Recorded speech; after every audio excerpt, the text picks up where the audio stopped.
Perdón, hermano, que se cortó la transmisión. Por tal razón, vamos a ver en Ezequiel un hombre que Dios coloca toda la carga que está sufriendo el pueblo. Habíamos quedado el martes pasado que Dios le dice a Ezequiel: vas a comer el pan que vas a preparar, lo vas a cocinar con estiércol de humano. Y él, al escuchar eso, se asombra y le dice: Dios, por favor, yo nunca he comido nada impuro. Y Dios le dice: ok, pues vamos a negociar por el estiércol de vaca. Y yo expliqué que aún en India eso se usa.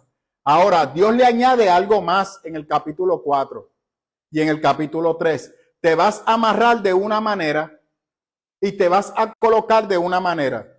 Y vas a estar así por un periodo de tiempo. Y ese periodo de tiempo yo explicaba que representaba el tiempo que el pueblo de Israel iba a estar sufriendo el asedio, y luego cuando Jeremías terminara su ministerio, entonces entraba en función lo que Dios quería trabajar con él. En otras palabras, Dios le prohibió hablar.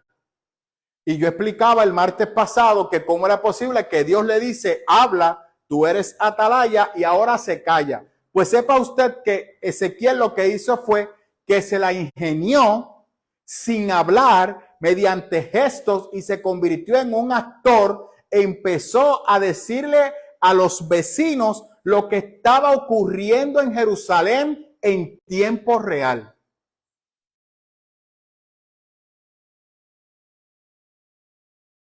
¿Me escuchó eso, verdad? Lo que estaba ocurriendo en Israel, Ezequiel, Dios empieza a usarlo para que manifieste a la comunidad donde él está. Recuerden que hemos hablado que Ezequiel está cautivo en Babilonia, están en casa de esclavos, pero alrededor de las casas pues están los vecinos. Ezequiel era una persona que se daba a conocer, era una persona muy accesible, pero al Dios empezar a usarlo, Ezequiel se esconde en su casa, no puede salir, su esposa está lidiando con el hombre que está allí, pero entonces la gente empieza a ver a Ezequiel, o dejan de ver a Ezequiel, llega a la casa, y cuando abren la puerta lo que se encuentra es con ese escenario: Ezequiel acostado, amarrado de una manera, comiendo literalmente. Y de hecho no lo quise comentar el martes pasado, pero hay algunos teólogos algo liberales que dicen que el problema es que Ezequiel empezó a sufrir diferentes procesos de esquizofrenia y de epilepsia. Episodio de esquizofrenia y de epilepsia. Y cuando usted mira lo que Dios le está haciendo, como que hace sentido. Uno dice: pero diantre, hermano, es que en la manera que Dios está trabajando con él, el que está afuera, lo que dice: este señor se volvió loco. Pero hoy voy a empezar de atrás para el frente. Porque yo muchas veces le digo algo a la iglesia, ¿verdad? Conforme a lo que el Señor me ha ido mostrando. Y cuando uno lo encuentra en un libro como este, uno se le vuela la cabeza. Les adelanto, conseguirle el libro no ha sido nada fácil. Hoy por fin encontré una librería donde se lo mandé a buscar y ya puse la orden. No es tan fácil encontrar este libro, no lo es. Porque como es un libro teológico, no es un libro devocional, la gente... De hecho, el lugar más cercano que había encontrado era España, y traerle el libro me salía aquí casi $50. Y por la gracia del Señor apareció una página en los Estados Unidos que logré poner la orden, y ya viene de camino con un precio bastante razonable. Mire lo que dice en la página 102 del libro. De hecho, los privilegios aún mayores de aquellos que han sido testigos de las palabras y obras encarnadas de Dios les colocaron en una situación aún más de responsabilidad a la hora de responder apropiadamente en arrepentimiento y obediencia. Los fracasos de Israel, más que producir en nosotros cierto engreimiento, debiera de funcionar como una advertencia terrible para que no sigamos su ejemplo. La advertencia para que nos apartemos de la advertencia para que no nos apartemos de nuestra verdadera identidad y responsabilidad son tan relevantes para la iglesia en medio de las naciones como lo fueron para la antigua Jerusalén, el centro, tal como Juan lo entendió tras su teofanía. el más puro estilo de Ezequiel de la gloria del Cristo resucitado. Lo que él está diciendo es, que lo vamos a ver ahora, que con frecuencia nosotros tenemos a ver a Israel como algo externo, como algo que pasó y bendito los israelitas, pero ellos son la nación de Dios, Dios los va a levantar, Dios los va a recoger, que eso es una mala interpretación de la profecía, ya Dios hizo eso, pero la gente sigue esperando que eso ocurra. Van a 1947 cuando Ben-Gurión estableció la nación de Israel, que la nación de Israel volvió. Entonces, hoy en día hay muchas personas que envían ofrendas de millones de dólares para que el tercer templo se construya, porque consideran que cuando el tercer templo se construya, que Cristo viene, que no sé dónde sacaron ese embeleco. Sin embargo, tienen comunidades muriéndose de hambre, sin techo y con necesidad material, pero cogen el dinero y se lo envían a los judíos para que construyan el templo. Vaya a hablar con un judío de Cristo. Vaya. Vamos a Jerusalén y yo lo voy a llevar a usted, a los que quieren predicarle a los judíos, se los voy a tirar allí en la comunidad de los judíos ortodoxos. Para ver cómo les va a ir. Y como usted se cree un mártir, recuerde dejarle el testamento y todo al día, para cuando usted caiga allí, a ver cómo le va a ir con los judíos. Y después no diga que eso fue el nombre de Cristo que usted murió, eso fue el nombre de su terquedad, porque Dios no lo mandó a usted a eso. Hay videos, yo los tengo. O sea, deje de estar con esa ñoña. Le pido disculpas. Oramos por los judíos como oramos por los haitianos, como oramos por nuestros hermanos puertorriqueños que necesitan un encuentro con Jesús. Yo quiero que usted comprenda eso. Nosotros predicamos a Cristo, a toda criatura, porque el mismo Jesús nos manda en Mateo ir por todo el mundo y predicar el evangelio. En Judea, en Samaria, de hecho, eso es lo que yo tengo acá en la Biblia, en Mateo, la gran comisión. Eso es lo que está ahí en la Biblia que nuestra hermana Eladia nos dejó en herencia. Porque eso es el trabajo de la iglesia, predicar la palabra. Ahora, Ezequiel capítulo 4. Quiero que usted comprenda algo. Ezequiel era linaje sacerdotal. A diferencia de Jeremías, Jeremías rechazó el llamado sacerdotal. No lo rechazó por voluntad propia. Técnicamente podemos decir que Dios le dijo a Jeremías, no vas a ejercer el pastorado, el sacerdocio. No lo vas a hacer, se acabó. Tú no vas a ejercer el sacerdocio, porque mi nación está a mis espaldas. Ezequiel pertenecía a la aristocracia de Israel. Así es que Ezequiel estaba cerca del rey. Y el rey era la imagen de Dios en la tierra, según la visión de Israel. Y Ezequiel no sufría lo que Jeremías estaba sufriendo. O sea, Ezequiel no veía la necesidad del pobre, que lo vamos a ver ahora. El atropello hacia los necesitados. El quitarle hasta el plato de comida a sus propios hermanos para ellos comer y hacerse más ricos. Ezequiel no veía eso, porque Ezequiel pertenecía a la aristocracia y la aristocracia estaba cerca del rey. Así es que Ezequiel quería ejercer su sacerdocio. Él estaba presto a hacerlo, él estaba deseoso de hacerlo. Y quizás él tuvo el día que a Jeremías le tocaba llevar a cabo el sacerdocio y vio lo que Jeremías hizo allí. Quizás se asombró por quizás su padre le explicó que eso estuvo mal, que no todo profeta hablaba de parte de Dios, como hablábamos el martes pasado, como se le decía a Jeremías, y ahí todo acabó. ¿Qué sucede? Que lo que Jeremías dijo se cumple. Y Ezequiel es de los primeros que llega a Babilonia como esclavo. La aristocracia fueron los primeros que se llevan. Ahora Dios le dice a Ezequiel, tú vas a ejercer el sacerdocio. Y voy a colocar sobre ti el pecado del pueblo.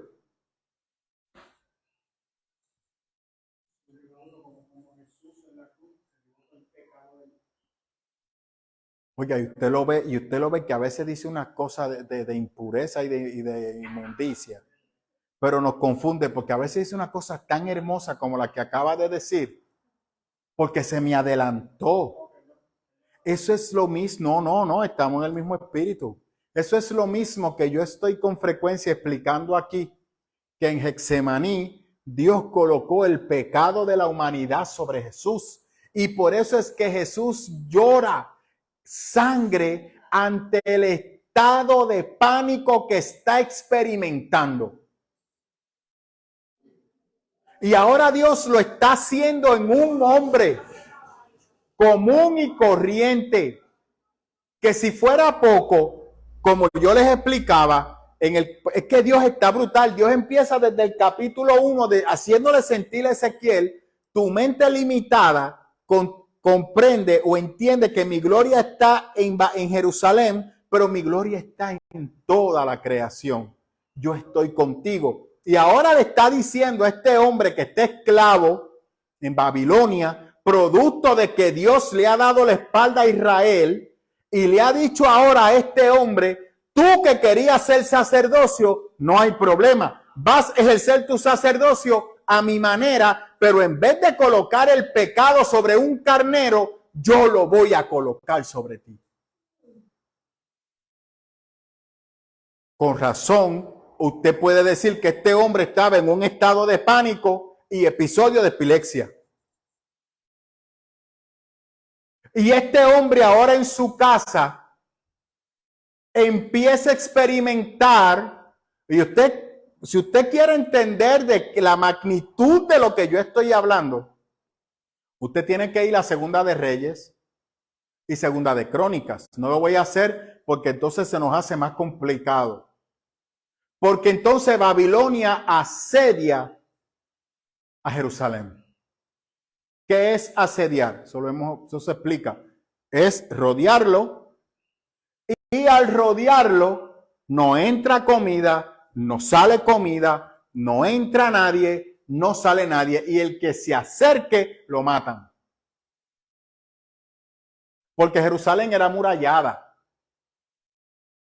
Entonces todo el pueblo se escondía detrás de las murallas. Y Babilonia simplemente le cerró el acceso hasta un punto, porque habían cuevas de salida, todo se bloqueó. Y hacían algo adicional, envenenaban el agua. ¿Qué pasó en Jerusalén? Las escenas de canibalismo se hicieron presentes. Hay una escena de dos madres que se comen a un niño.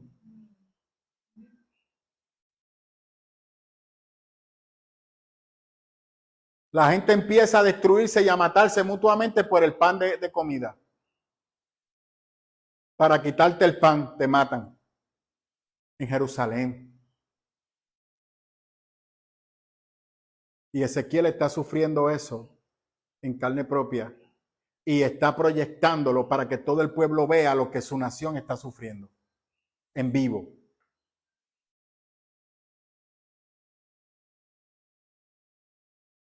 Me gustaría que un poquito de eso, un poquito, no mucho, Dios le diera lo que se pone en título de profeta, para ver cuánto aguantan.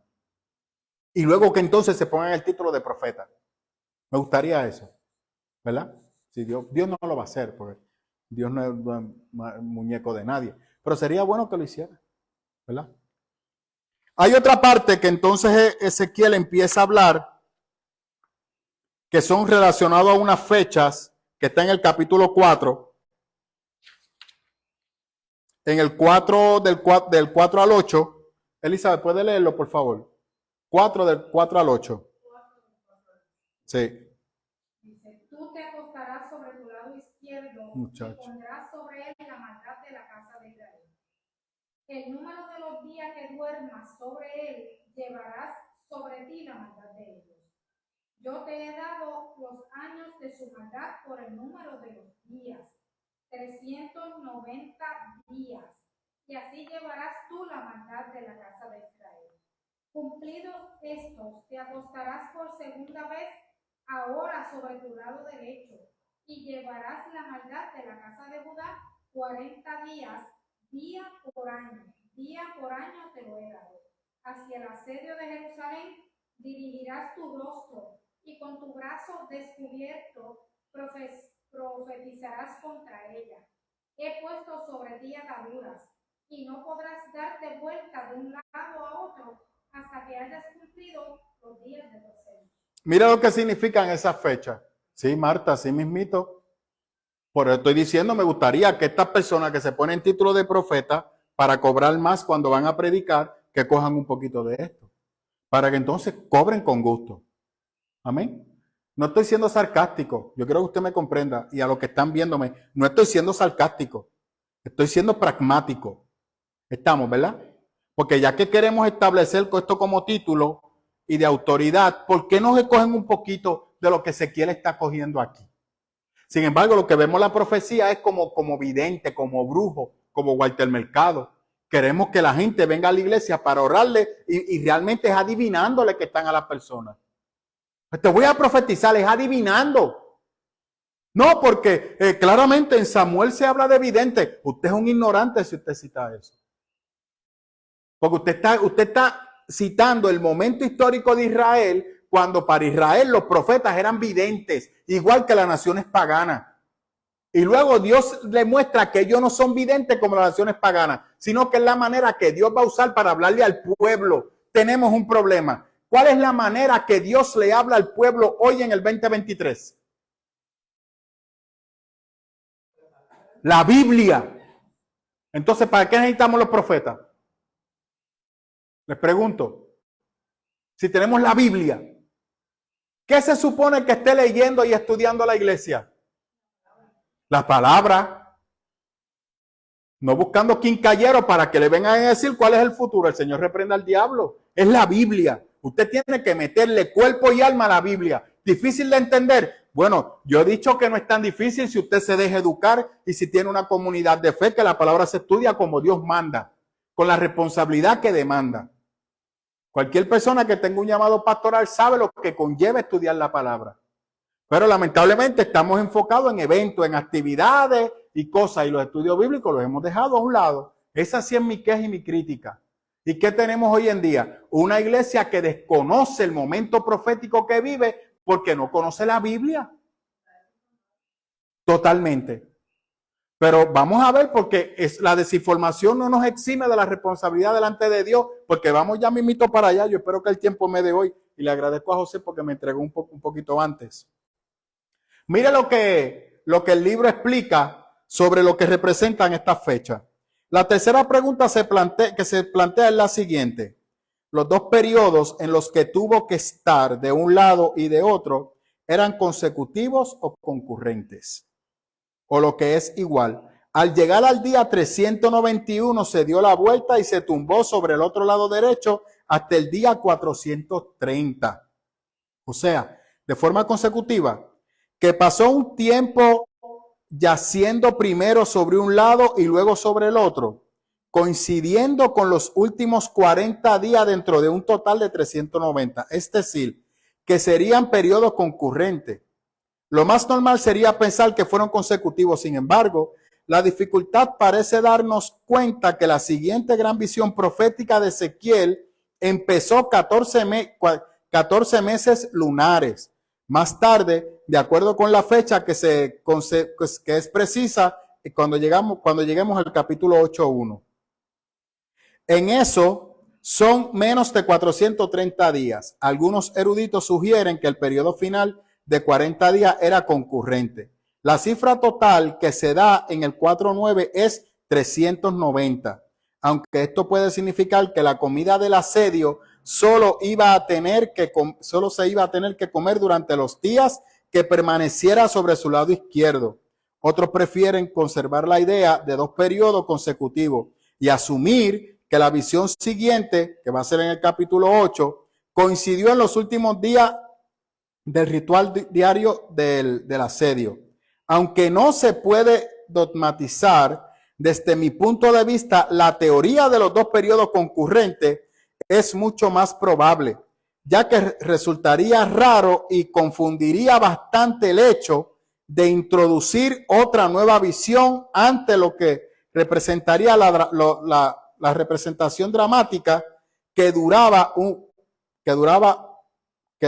un año hubiese concluido. O sea, que en un año hubiese concluido. Así que Reuniendo todas estas ideas anteriores, parece que Ezequiel permaneció sobre su costado izquierdo 390 días, tiempo que simbolizaba aproximadamente los 4 siglos de historia nacional transcurrido desde el reinado de Salomón y que se caracteriza como un periodo de pecado continuo. Este mismo mensaje aparece retratado, aunque de otra forma distinta, en las alegorías históricas y el repaso esquemático de los capítulos 16, 20 y 23. Después, durante los últimos 40 días, yacería sobre su lado derecho para intentar dar a entender que ahora estaba representando a Israel que llevaba su castigo.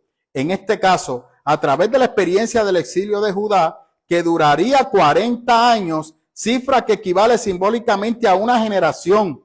Así que pues Ezequiel estuvo representando esta escena en el suelo durante todo un año,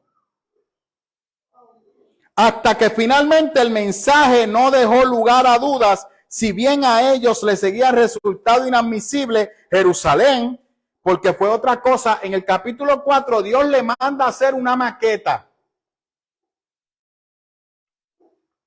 y coge una arcilla y dibuja una maqueta y coloca las murallas de Jerusalén y unos dibujitos que representan a Jerusalén. Y la colocó en el medio de la sala. Y los que están entrando, los que están en contento, pensando que Dios va a mostrar a través de él cómo Dios va a vencer a los babilónicos. Y lo que Ezequiel va a demostrar es el sufrimiento en la maqueta de lo que está sufriendo Israel. Entonces se coloca de una manera y ve la maqueta, mirando a la maqueta, haciendo el gesto hacia la maqueta, y cuando dice profetiza juicio, está señalando a la maqueta. Y cada acción que él hace la dibuja en la maqueta para que las personas vean lo que está pasando en Jerusalén. ¿Por qué Dios se hartó de Jerusalén? Todo el mundo dice, por la idolatría. Eso es lo que dicen. Pero ahí está la desobediencia. Por la idolatría. Porque se inclinaron a otros dioses. Porque empezaron a hacer cultos extraños a Jehová. Eso es lo que dicen. ¿Verdad? Eso es cierto. Pero eso no empezó con Josafat, ni con Joacim. ¿Quién fue el que empezó eso? Dígalo, está protegiendo usted. Dígalo, ¿quién lo empezó? Dígalo sin miedo, ¿quién lo empezó? El nene de David. ¿Quién era el nene de David? Salomón. Que yo lo he explicado. ¿Qué otra cosa hizo Salomón? Fuera de dar libertad para, aquí esto se va a poner bueno, para los dioses de sus mujeres, sus concubinas. ¿Qué otra cosa hizo Salomón? Que casi nadie lo menciona. ¿Qué otra cosa hizo Salomón?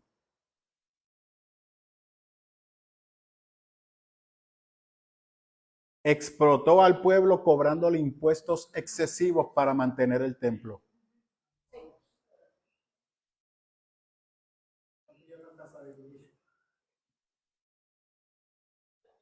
¿Ve? Ahí se fue otra vez para el infierno. Yo no sé cómo él puede. Dios sabrá lo que hace con él. Dios sabrá lo que hace con él.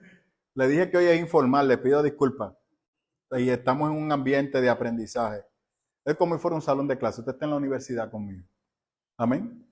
Y este ambiente, y ahorita es un siervo del Señor y eso no se cuestiona. Aumentó los impuestos.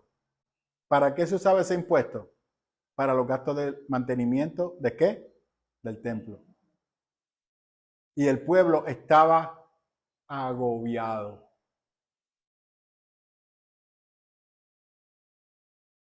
Diga, don José, ¿cómo estamos nosotros ahora?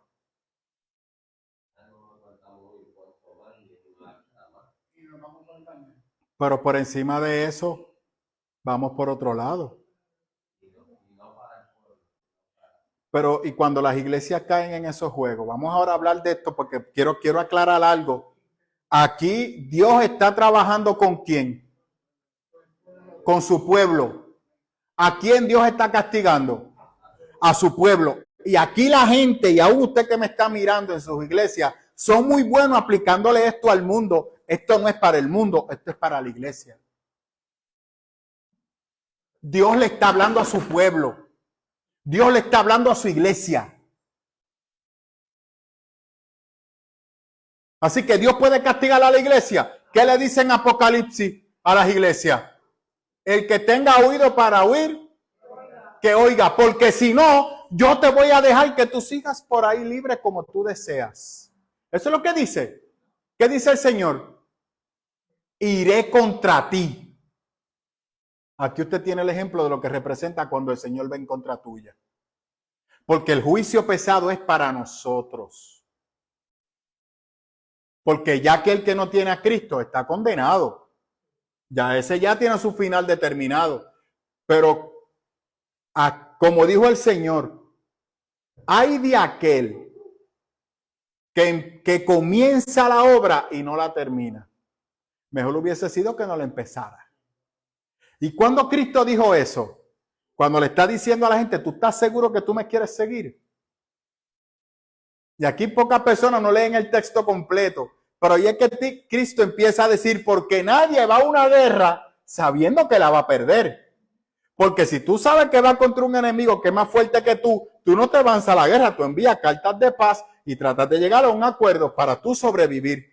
Y añade y dice, porque nadie empieza a construir una obra sin saber que tiene el dinero para terminarla, porque si no va a quedar en vergüenza ante todo el público. Y nadie construye sobre la arena, sino sobre la roca. Así que si tú dices que quieres venir en pos de mí, piénsalo. Piénsalo. Porque malo es que tú empieces y caigas, porque tú estás tomando por basura. Aquí le pido disculpas, no se ofenda. Es lo que Dios le está diciendo a Ezequiel. Israel se convirtió en tierra de estiércol y basura. Y así le está diciendo a la iglesia.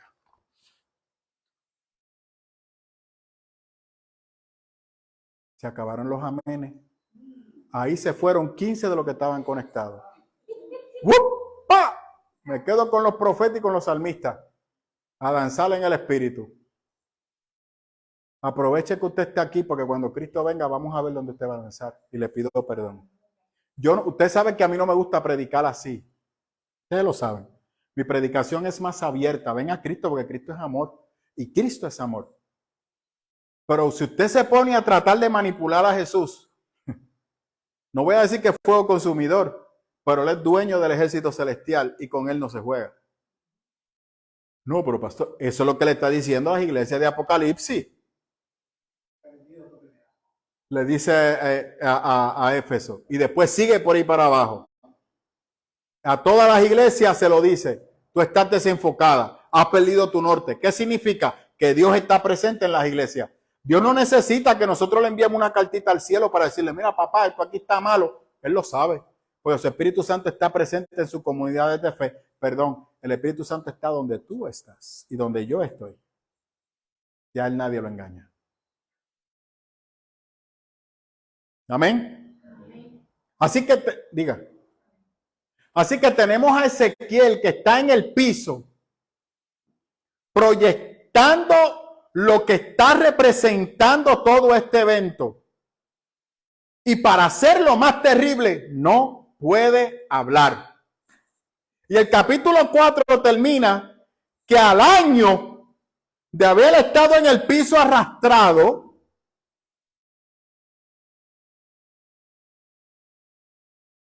sin cepillarse, sin asearse, ¿oyó?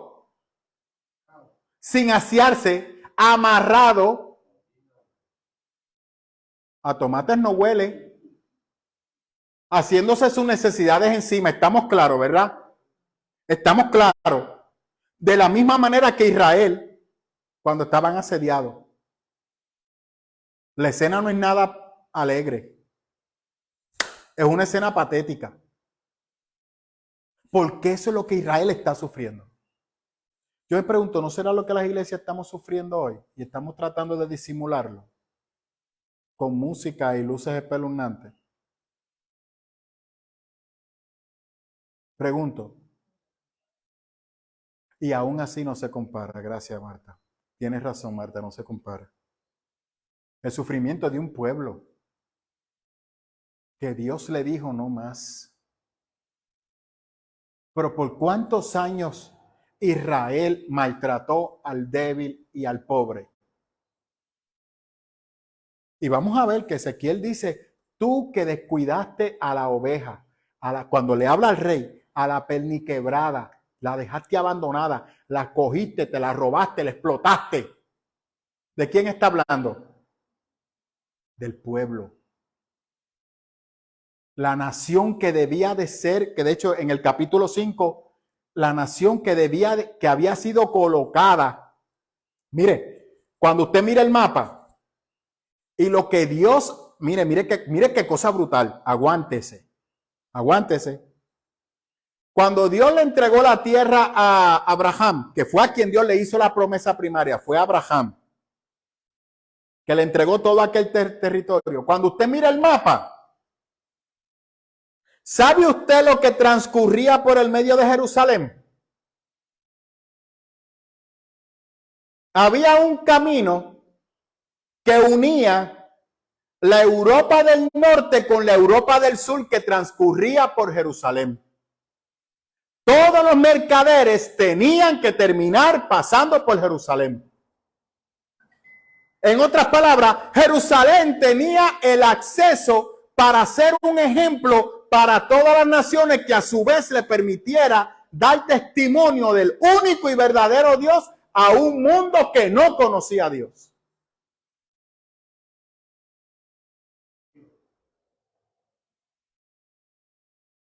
¿Y qué hizo Israel? Dice el capítulo 5, que aún los pueblos cerca de Israel tenían normas que respetaban. Pero Israel se vanaglorió en ser el pueblo de Dios y no respetaba las palabras de Dios. Que el pueblo pagano era más obediente que su pueblo. Jesucristo. Igual que hoy.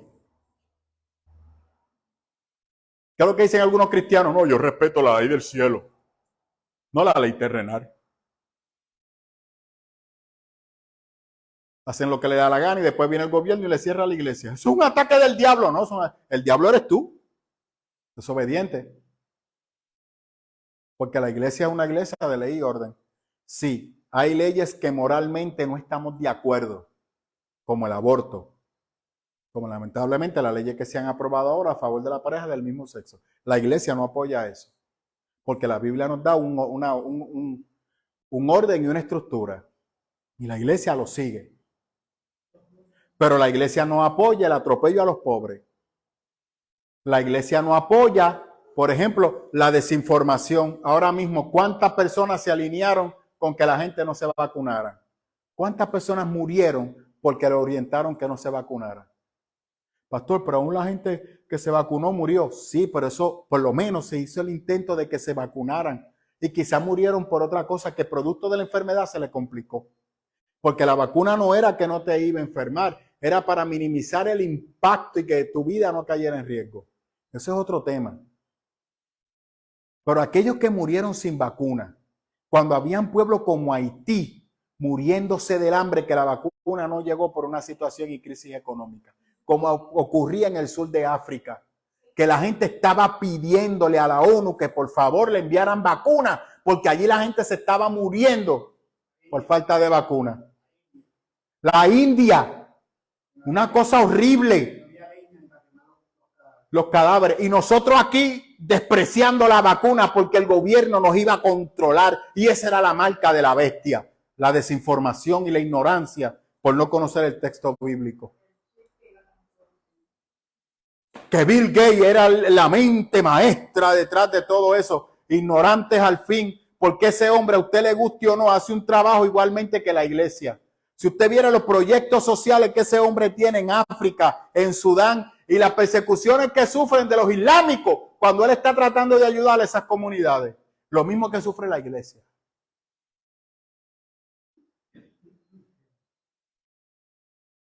Porque la iglesia, al igual que Jerusalén, tiene un trabajo. La iglesia tiene que proyectar a quién.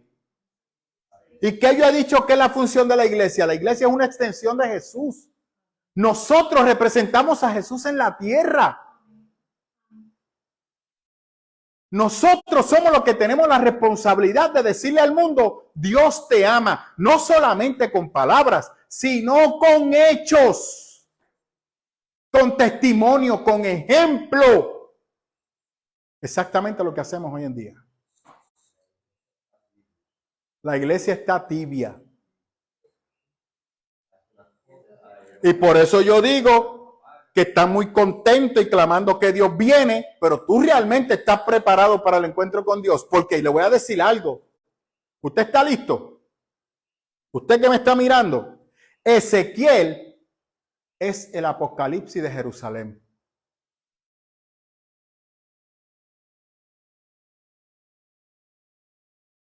La iglesia tiene su revelación, que es Apocalipsis. Y por eso yo he dicho muchas veces, que hace tiempo que no lo digo, porque la gente se asusta, que la venida de Cristo es un juicio. Porque el mismo Señor lo dijo, habrán dos en el campo y los dos se van. ¿Cuál se va? Uno. ¿Y el otro qué pasó? Porque era del mismo pueblo. Cristo no está hablando de aquel que está allá afuera. Cristo le está hablando a su pueblo. Habían dos que estaban en el pueblo y yo me llevé a los dos, a uno. Y el mismo Cristo dice, no todo el que dice entrará al reino de los cielos. Eso no es un juicio.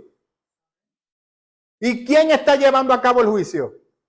Pero les fascina el juicio del trono blanco, porque claro, porque eso no es para la iglesia, pero ya hubo un juicio antes. Así que aquellos que se quedaron van a tener que entrar en el juicio del trono blanco. Porque aquí no hay segundo viaje. La Biblia no habla de segundo viaje. Apocalipsis no dice, he aquí que me llevé un grupito, estamos changueando en el cielo, la boda del Cordero, y después yo, no, eso no es lo que Apocalipsis dice. Apocalipsis dice una sola venida de Cristo. Una sola. Si usted le llama rapto, perfecto, pero no hay un rapto y luego la venida, negativo. Eso es una mala información de Scofield. Habla de la segunda venida. Y esa segunda venida es un juicio. De la misma manera que Babilonia. Dios le advirtió a Babilonia. Mírelo vergonzoso. Porque para todo el mundo, a la iglesia católica le cae a palo, ¿verdad? Dios le envió advertencia al pueblo. ¿A quién envió? No, tú no te preocupes, que hay mucha gente que tampoco saben. Por eso estoy yo para aclarar.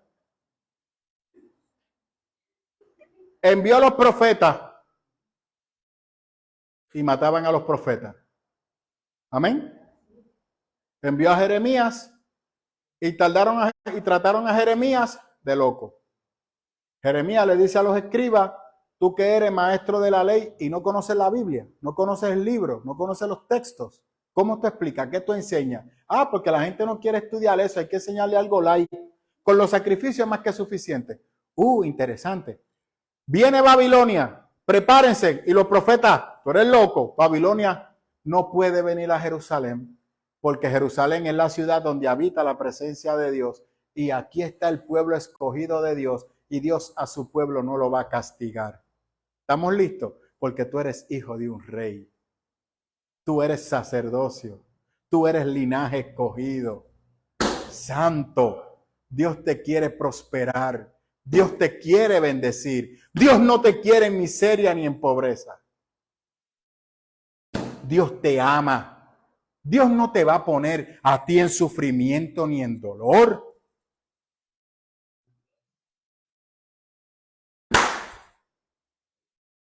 Levántate y resplandece, le dice el Señor. Y la gente aplaude y aquello se quiere caer. Estudio bíblico, ¿para qué? No, adoración. Hay que preparar el ambiente para que Dios ministre. 2 horas de adoración. y 15 minutos de predicación, porque la predicación no puede ser muy complicada, porque eso la gente no lo entiende. Y es como el perfume. Te lo echaste y te impacta y de repente se te olvida que tienes el perfume porque ya tu olfato se adaptó. Después viene la crisis, viene la enfermedad, viene el dolor. ¿Y a quién voy a culpar por mi enfermedad y mi dolor? Pues claro, porque yo soy su hija. ¿Cómo es posible que yo esté sufriendo? Si yo soy su hija. ¿Por qué Dios me hace eso? La niña de sus ojos, Señor, ¿qué pecado yo he cometido contra ti? Porque tú me haces esto. ¿A quién tú estás culpando? ¿A Dios? ¿Dónde estás? Eso es diferente a alguien que está buscando a Dios y se siente solo y le dice, Señor, me siento solo. No siento tu presencia, te necesito para este proceso. Es muy diferente. El sentir y la expresión es muy diferente.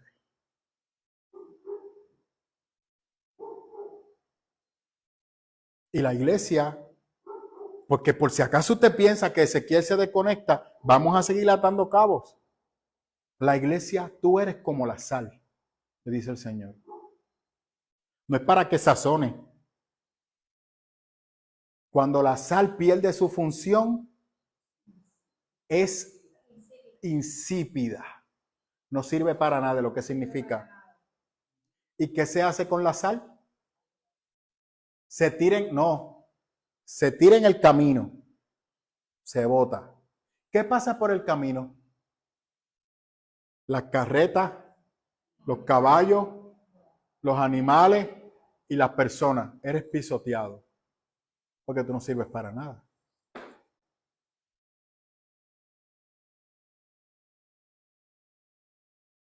Puerto Rico no quiere saber de las iglesias porque han endurecido su corazón o por el mal testimonio de las comunidades de fe. Le pregunto yo a usted. Ante la figura pastoral era una persona muy respetada, muy honrada. Hoy en día se declaran de abuso de menores, de adulterio, de robarle a las iglesias, de vivir en opulencia porque son siervos de Dios con aviones y carros increíbles y casas saldas, mientras la gente de la iglesia está muriéndose que ni tan siquiera tiene comida en la alacena.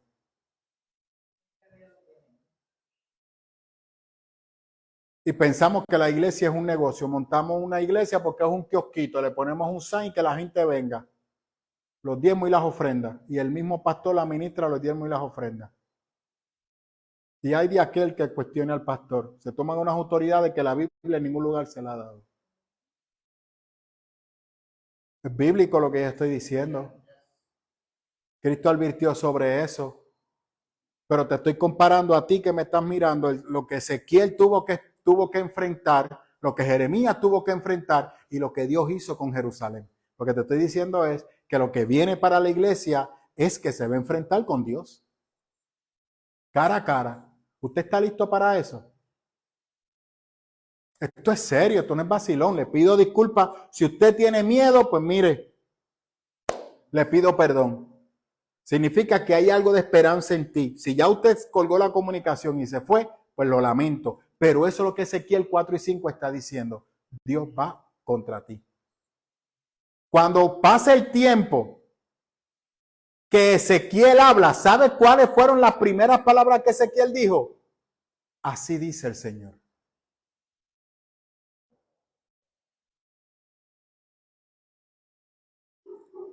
Todo lo que hizo fue un acto de profecía, por acto. Entonces en el capítulo 6, 5, se levanta del piso. Y así hambriento y sin fuerza, el texto dice que cogió una espada y se cortó la barba y se rapó la cabeza. Eso era una ofensa para un sacerdote. Eso se hacía solamente en dos maneras, cuando había un luto nacional terrible por la muerte de alguien importante o cuando se perdía en la guerra. Porque cuando se perdía en la guerra, Dios perdía, como lo he explicado anteriormente.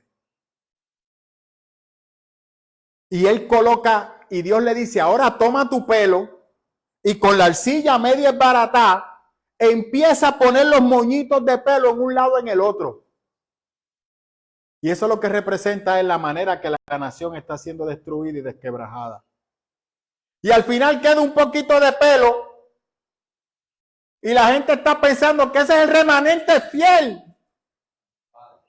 No queda nadie, todos fueron matados a espada.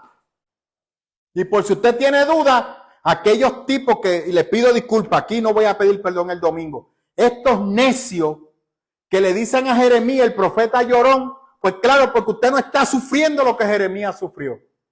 Debiéramos de estar sufriendo por Puerto Rico como Jeremías sufrió. Porque lo que Ezequiel está mirando es lo que va a quedar de Israel, que es lo que Lamentaciones nos dice que quedó de esa nación. Si usted coge el capítulo 5 y va y lee Lamentaciones, de eso era que Dios le estaba diciendo a Ezequiel que era lo que iba a ocurrir en aquella nación. Y eso fue lo que quedó de Jerusalén. Lamentaciones. Y en el capítulo 5 está levantando al profeta para... Usted se imagina la gente que pudo llegar allí y ver eso, que aquel hombre que estaba todo loco, me imagino que se convirtió en el trending del momento. Todas las comunidades iban para allá a ver lo que le pasaba al loco de Ezequiel. ¿Con qué venía hoy? No se sabe de dónde sacó el cuchillo o la espada, no hay idea. Quizá lo cogió del cuchillo del que usaba la esposa para cocinar y buscó la manera de cómo afilarlo y después tratando de recortarse. Se me parecía al suegro. Yo pensaba en esto. Y el suegro antes se pasaba de que pintándose el pelo y salía todo chamusqueado.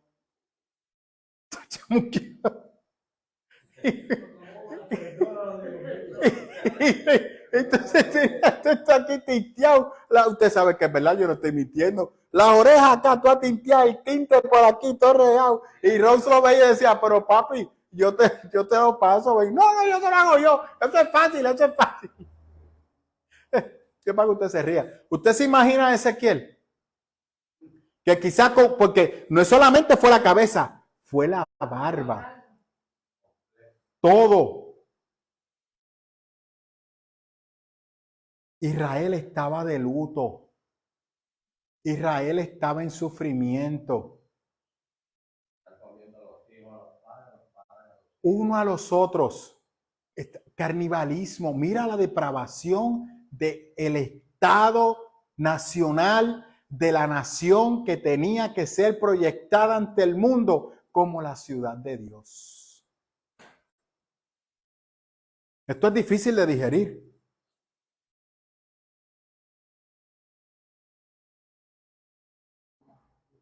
Esto no es fácil de digerir, mi hermano. Dios es amor, pero Dios está vivo y a Dios nadie lo engaña ni lo manipula. Y Dios, si hay alguien que tiene misericordia y paciencia, es Dios. Porque Dios no quiere el mal para nadie. El mismo Jesús lo dijo, mi intención es que todo el mundo proceda al arrepentimiento. Y que se libren del juicio final. Y le está hablando a la iglesia, le pido disculpas, Dios no, aquí Dios no le está hablando al mundo secular, Dios le está hablando a la iglesia, Dios le está hablando a Jerusalén, la guerra es contra Jerusalén, Dios está en contra de Jerusalén, sacó su presencia de Jerusalén y le dijo a Babilonia,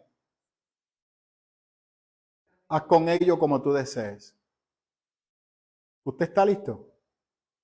De esa misma manera llegará el tiempo que ya empezó, que Dios le está diciendo a la naturaleza, haz con ellos como tú quieras. Lo que yo he explicado en Apocalipsis, ¿cierto o falso, Elizabeth?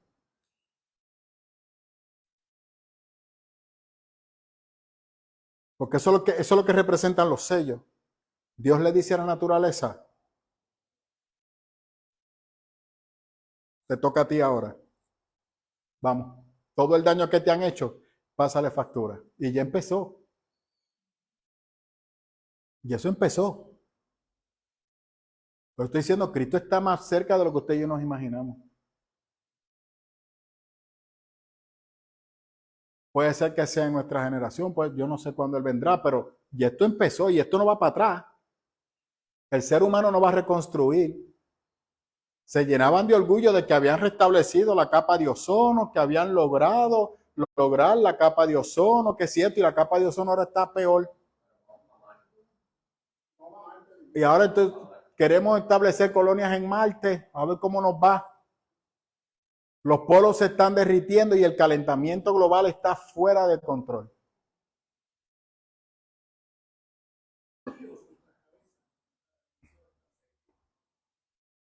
El Señor está a la puerta. ¿Y qué hace la iglesia? Encerrada de fiesta en cuatro paredes, mientras el mundo calipadece por la necesidad de salvación. Elizabeth, yo creo que eso es una abeja. Mírela ahí, cuidado.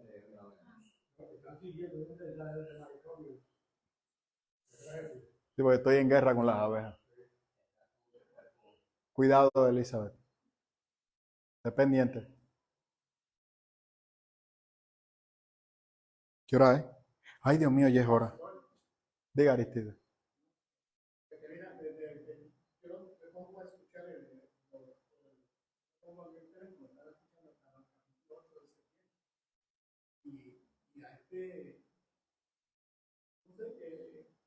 No entiende lo que está pasando con la iglesia para aquel tiempo que no se vive como se vive ahora.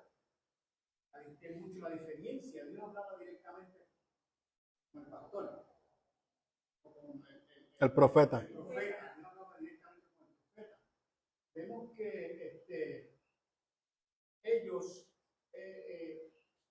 querían verdaderamente que fuera un hombre que los dominara. No se querían dejar llevar por Dios, por el que viniera. Y entonces, al ver lo que está sucediendo, le echan la culpa a Dios. ¿Por qué nos tiene así? Y es un sitio de empieza sufrimiento. Yo ahora, sufrimiento. Pero te tengo una pregunta ahora.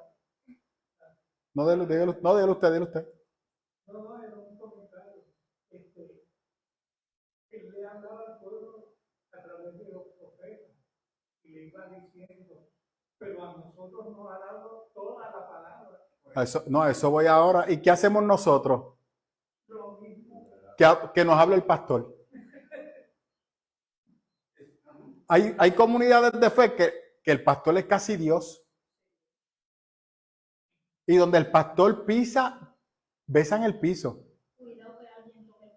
Uy, por eso cuando yo veo que la gente aquí viene así, yo me le voy del lado rápido. No. Y siempre digo, yo la misma batalla espiritual que tiene usted la tengo yo. Porque desde que yo salgo de esta comunidad de fe, yo soy un cristiano común y corriente y la gente me mira así, pero ¿cómo usted es pastor? No. Yo soy pastor en mi iglesia, pero fuera de iglesia yo soy un cristiano que tiene que dar testimonio de Cristo igual que usted, igual que yo. Porque eso es lo que la palabra me manda. Yo soy en esta comunidad líder pastoral. El administrador es muy diferente, pero eso no es algo que me acompaña donde yo estoy. A mí me acompaña donde yo estoy el Espíritu Santo. Y la guerra espiritual que tienes tú la tengo yo y quizás mayores que las tuyas, porque yo tengo que procurar mantener los pies sobre la tierra para llevarle un mensaje a la comunidad de fe. Más se añade que muchas veces la carga de ustedes también a mí me tocan un poco. Así que yo tengo doble carga. Pero no por eso soy más santo que nadie, ni Dios me da un trato especial. Usted se equivocó. Si yo espiritualmente me descuido, me cocoto igual que usted. Y por eso a mí me toca salir y decir, no, que te hable Dios, no que te hable ningún hombre. ¿Y qué hicieron el pueblo de Israel? No, la palabra del rey es palabra de Dios. Y hoy en día, usted no necesita, usted tiene la palabra. Por eso yo me enfoco en que usted le dé prioridad a la palabra. No, esto no, a la palabra. Pues como yo muchas veces le digo a la iglesia, porque en los momentos difíciles tuyos, quien te va a acompañar es el Espíritu Santo. Y la única manera de tú relacionarte con el Espíritu Santo es el estudio de la palabra. ¿Quién mantuvo de pie a José en su proceso? El Señor. Otra persona pasa una cuarta parte de lo que pasó a José y se aparta. Claro. Barranca abajo. ¿Quién mantuvo a Elizabeth como un estandarte ahí al lado de José? Cuando estuvo sin poder visitar la iglesia como 2 meses. La palabra del Señor fue que la mantuvo de pie. Pero hemos dejado que no, que ahora son los cánticos, la adoración. Mire, no, la adoración es una parte, pero la palabra bien predicada. Hoy en día la gente no sabe lo que es una palabra bien predicada. No saben. No saben. No saben distinguir de lo que es una predicación expositiva. No saben distinguir de lo que es una predicación alegórica. No tienen idea. Y hay otra que es fantasiosa. Lo que dice Timoteo, lo que le motiva, lo que le pompea. Yo quiero llegar a la iglesia y sentirme pompeado para salir a... Pues. Y eso es lo que buscan escuchar. Pero cuando tú los retas estudiando la palabra y coge el texto y se lo desmenuza, pues es un estudio bíblico, eso no es una predicación. Es un estudio bíblico, ese tipo lo que hace es el estudio bíblico. Aquí, ¿qué es lo que usted hace con la palabra? No es estudiarla. ¿Y qué es la predicación? No es un resultado de un estudio. Es un estudio de la palabra, pero prefiere que le hablan de huevito congelado, de huevito de esto, de victoria, de pa' aquí y pa' allá, que cuando usted va a la palabra no aparece por ningún lugar. Y viven una vida espiritualmente flaca. Eso es lo mismo que tú vas a la escuela y el maestro, en vez de darte asignaciones que te reten, lo que, no hagas nada, olvídate de eso. ¿Te colgaste en el examen? Yo te paso, olvídate de eso. Y me imagino que usted cuando ve un médico así que no sabe distinguir entre 1 miligramo y 1 gramo, usted coge la receta y se la tira al cuerpo, ¿verdad que sí?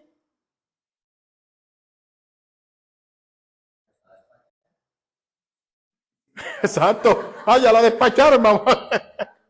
Y después te recogen en el hospital con una sobredosis. No, la palabra demanda seriedad. Repito, estamos en tiempos complejos. Yo prefiero que la gente se vaya de la iglesia porque doy demasiado Biblia a que se vaya porque pues no me gustó la adoración de hoy. Y yo no tengo problema. Yo cuando hay personas que quieren visitar la iglesia, le digo, vete primero y ve las transmisiones para que sepas lo que te vas a encontrar. Yo los tiro para allá para que tengan una idea de cómo aquí se trabaja. Para que cuando vengan no tengan sorpresas. Yo no voy a cambiar mi mensaje para agradar a nadie. Yo le pido disculpas. Yo prefiero perderle a usted que perder mi salvación. Porque a mí me van a pedir cuenta. Y Dios no me ha dado lo que me ha dado para yo tirarlo por el piso. Y yo no estoy pendiente a multitudes. Yo estoy pendiente a llevar el mensaje.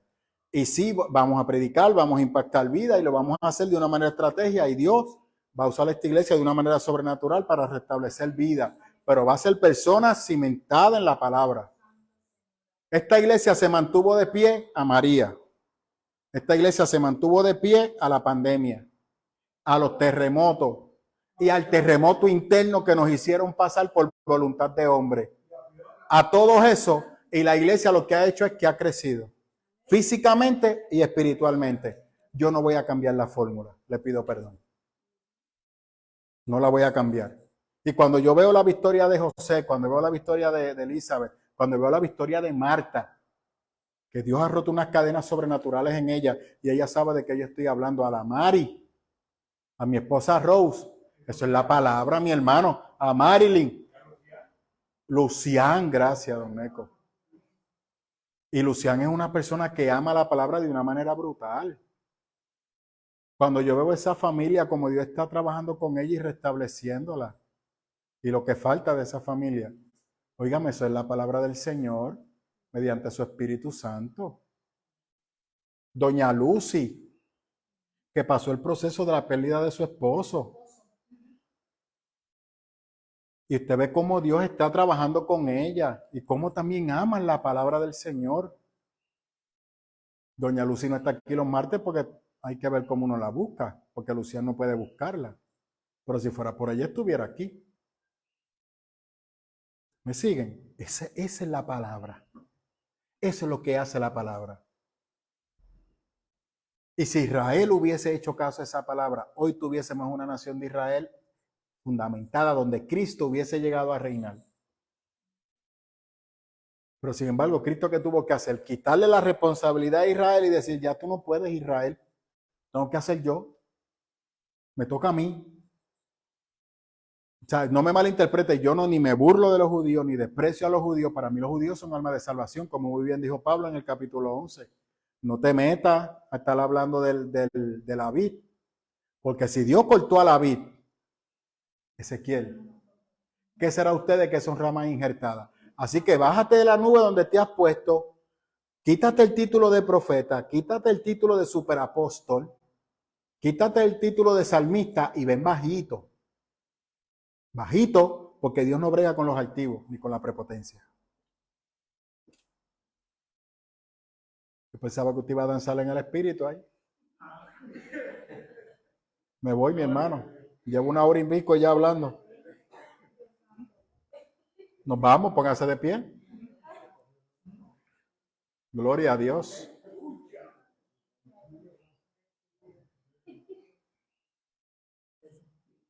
Santo sea tu nombre, Señor. Marilyn, ¿estamos bien? Oramos, Señor, te damos gracias en esta noche, Señor, por tu amor, por tu palabra, por tu cuidado. Te pido, Señor, que de una manera especial te glorifiques y te hagas sentir en tu iglesia, Señor, esta urgencia que tú pusiste en Ezequiel para advertir lo que estaba pasando, que tú la coloques sobre mis hermanos, pero no para que la pasen a aquel que no te conoce, sino que la pongamos en urgencia para llevar las buenas nuevas de salvación, Señor. Con amor, con misericordia, pero con urgencia de salvación. Cuando en marzo empecemos a impactar la comunidad, Señor, que tú nos abras puertas, que tú nos permitas caer en gracia, Señor, para poder impactar de manera positiva a esta comunidad que tú nos has entregado. Y a cualquier persona que pueda tener acceso a esta transmisión y siente en su corazón visitar esta iglesia, que así lo haga, Señor. Si no acude a ninguna iglesia, que sepa que aquí va a recibir palabra de fortalecimiento, de esperanza, de amor y de cuidado. Y que le va a ayudar también a crecer y a madurar espiritualmente hablando. Vivimos en tiempo presto a un despertar poderoso de parte del Señor. Y la historia nos demuestra que todos los despertares que ocurrieron en la iglesia han sido por el estudio de la palabra. Desde Nehemías, desde Esdras, fue mediante el estudio de la palabra que tú rompiste el corazón y abriste la mente de aquellos que estaban confundidos.